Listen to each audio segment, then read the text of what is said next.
Je m'appelle Julie Philippon. Je suis pas un prodige du tout. Je suis une enseignante, je suis une créative, je suis aussi une inventeur un peu parce que comme maman pieuvre, j'ai dû réinventer ma vie pour pouvoir concilier travail, maladie, handicap, ce qui fait partie de ma réalité à moi. J'aimerais vous proposer un sujet en lien avec le vôtre, l'humanité, pour un projet de futur de loi, quelque chose qui serait inscrit à l'agenda politique. C'est un projet de société inclusive où règne l'humanité.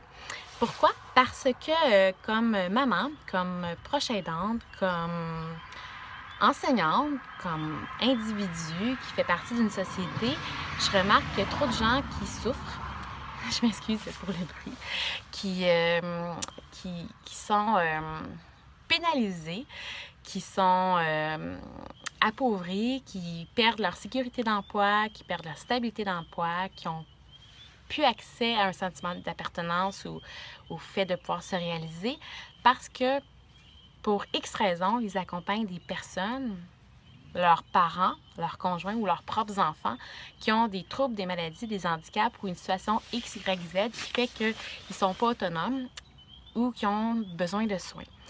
Alors, quand on a 18 ans et plus, nos parents peuvent devenir des proches aidants, mais quand nos enfants ont moins de 18 ans, on n'est pas reconnu. Et je pense qu'il y a un trou, il y a une faille. Et je me bats présentement moi-même contre ce système-là parce que je trouve que c'est injuste. Alors, j'essaie de rallier plusieurs gens, plusieurs causes qui défendent les droits des personnes handicapées, qui défendent l'accès à des services, qui sont dans la coalition pour les parents d'enfants à besoins particuliers, pour qu'on ait ensemble une vision inclusive. Je crois qu'il y a trop de petites causes qui travaillent chacune de leur côté, alors que dans le fond, ce qu'on souhaite, c'est que nos personnes qui nous entourent fassent partie de cette société-là, qu'elles aient des besoins qui soient reconnus, que ceux qui les accompagnent aussi. Donc, ça pourrait se traduire un peu comme le congé de paternité.